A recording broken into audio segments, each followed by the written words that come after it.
Chapter 1. Is it a truth universally acknowledged that a single man in possession of a good fortune must be in want of a wife?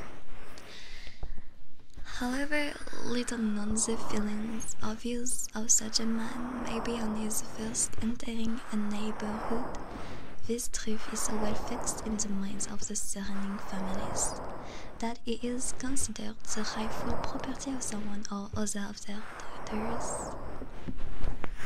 "My dear Mr. Bennet," said his lady to him one day, "have you heard that Netherfield Park is let at last?"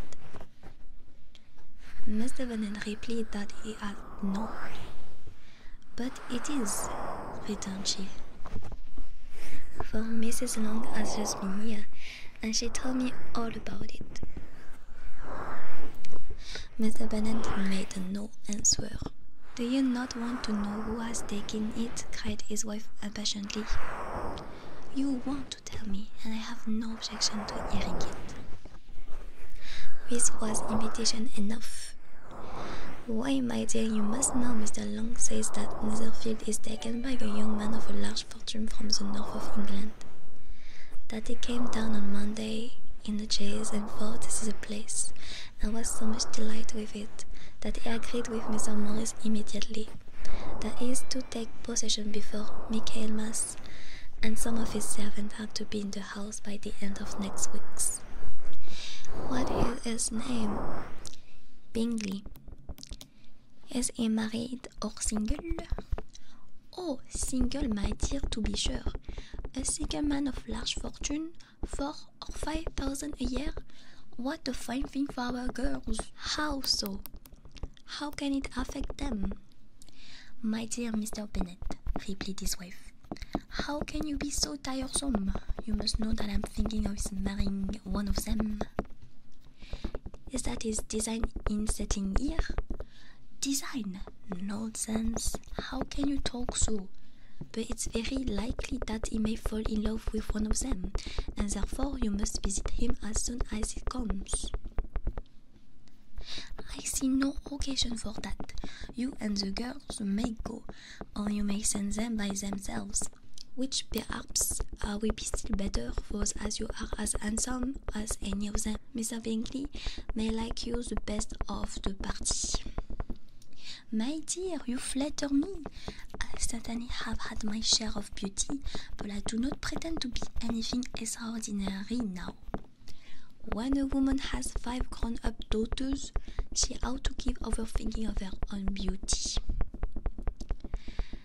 In such cases, a woman has not often much beauty to think of. But, my dear, you must indeed go and see Mr. Bingley when he comes into the neighborhood. Is he more than engaged for, I assure you? But consider your daughters. Only think what an establishment it would be for one of them.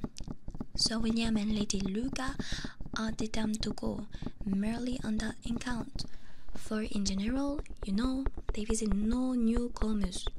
Indeed, you must go, for it will be impossible for us to visit him if you do not. You are over-scrupulous, surely. I dare say Mr. Bingley will be very glad to see you, and I will send a few lines by you to assure him of my hearty consent to his marrying whichever he chooses of the girls, though I must throw in a good word for my little Lizzie." "I dare say you will not do such thing. Lizzie is not a bit better than the others, and I'm sure she is not half so handsome as Jane, nor half so good Osmond as Lydia, but you are always giving her the preference." "They have none of them much to recommend them," replied he. "They are all silly and ignorant like other girls, but Lizzie has something more of quickness than her sisters." "Mr. Bennet, how can you abuse your own children in such a way? You take delight in vexing me. You have no compassion for my poor nerves." "You mistake me, my dear.